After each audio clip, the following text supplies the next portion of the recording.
ಇವ್ರ ಕೋಪ ಇದನ್ನ ನೀವು ನೋಡಿದ್ದು ಇಲ್ಲ? ಬೇರೆಯವರು ಕೂಗಾಡಿ ನೋಡಿರ್ತಾರ.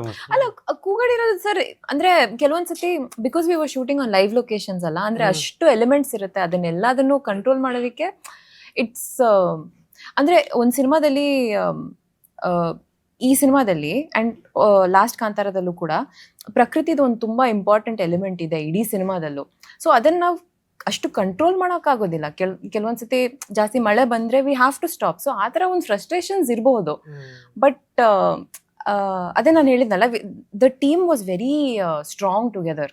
ಆ ಥರ ಅಂದ್ರೆ ಇಂಟರ್ನಲ್ದು ಏನೂ ಇರಲಿಲ್ಲ. ಇಟ್ ವಾಸ್ ಲೈಕ್ ಅಯ್ಯೋ ನಾವು ಈ ಶಾರ್ಟ್ ತೆಗಿಬೇಕು ಅಥವಾ ಆ ಥರದ್ದು ಏನಾದರೂ ಎನ್ವೈರನ್ಮೆಂಟಲ್ ಕನ್ಸರ್ನ್ಸ್ ಬಂದ್ರೆ ಆ ಥರದಿದ್ದು. ನೋಡಿ, ಈ ಕಾಂತಾರದ್ದು ಮಾಡ್ಬೇಕಾದ್ರೆ ನೀವು 3 ತಿಂಗಳಲ್ಲಿ ಕಥೆ ಮಾಡಿದ್ರಿ. ಆಮೇಲೆ 96 ದಿನಗಳಲ್ಲಿ 96 ದಿನಗಳಲ್ಲಿ ಶೂಟಿಂಗ್ ಆಯ್ತು. ಅದಾದ್ಮೇಲೆ ಸಿನಿಮಾ ರೆಡಿ ಆಯ್ತು. ಹೆಚ್ಚು ಕಡಿಮೆ ನೀವು ಕಥೆ ರೆಡಿ ಮಾಡೋದನ್ನ ಬಿಟ್ರೆ ಒಂದು 4 ತಿಂಗಳಿಗೆ ರೆಡಿ ಮಾಡ್ಬಿಟ್ಟಿದ್ರಿ ಓವರ್ ಆಲ್ ಅಂತ ಅನಿಸ್ತಾ ಇದೆ. ಎಲ್ಲ ಸೇರಿ ಅಂದ್ರೆ 1 ವರ್ಷದ ಹಿಂದೆ ಶುರು ಮಾಡಿ 1 ವರ್ಷ ಎಕ್ಸಾಕ್ಟ್ 1 year ಅಲ್ಲಿ ಹೌದು ಟರ್ನ್ ಕಿ ಪ್ರಾಜೆಕ್ಟ್ ತರ ಸ್ಟಾರ್ಟ್ ಟು ಎಂಡ್. ಒಂದ್ ಸೈಡ್ ಪ್ರಗತಿ, ಇನ್ನೊಂದ್ ಸೈಡ್ ವಿಜಯಣ್ಣ. ಅದೊಂದು ಹ್ಯೂಜ್ ಇದು ನನಗೆ ಒಂದು ಬ್ಯಾಕಿಂಗ್, ಒಂದು ಸಪೋರ್ಟ್ ತರದಲ್ಲಿ.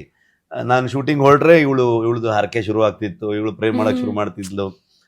5 ವರ್ಷ ಆಯ್ತು, ಅವ್ರಿಗೆಲ್ಲ ಒಂದ್ ದಿವಸನೂ ಟೈಮ್ ಕೊಟ್ಟಿಲ್ಲ. ಮಕ್ಕಳು ಏನ್ ಮಾಡ್ತಾರೆ, ಏನ್ ಕತೆ, ಶೂಟಿಂಗ್ ಮುಗಿಸ್ಕೊಂಡು ಹೋದಾಗ ನೋಡೋದು, ಮಧ್ಯದಲ್ಲಿ ಬ್ರೇಕ್ ಇದ್ದಾಗ ನೋಡೋದು ಬಿಟ್ರೆ. ಸೊ ಆ ಥರದಲ್ಲಿ ಮಕ್ಕಳು ಸ್ಕೂಲಿಂಗ್ ಇಂದ ಹಿಡಿದು ಎಲ್ಲವನ್ನೂ ಅವಳು ನೋಡ್ಕೊಂಡು, ಈ ಕಡೆಗೆ ನಂದೇನು ಕತೆ ಅಂತ ನೋಡ್ಕೊಂಡು, ಸಿನಿಮಾ ಕಾಸ್ಟ್ಯೂಮ್ ಮಾಡ್ಕೊಂಡು ಅಷ್ಟು ಕಾಂಟ್ರಿಬ್ಯೂಷನ್ ಅವಳದು. ಐ ಥಿಂಕ್ ತುಂಬಾ ಕಷ್ಟದ ದಿನಗಳಿದ್ವು ಮಧ್ಯದಲ್ಲಿ. ಅದೆಲ್ಲವನ್ನ ಅವಳು ಸಪೋರ್ಟ್ ಮಾಡ್ಕೊಂಡು ಪುಷ್ ಮಾಡ್ಕೊಂಡು ಬಂದ್ಲು.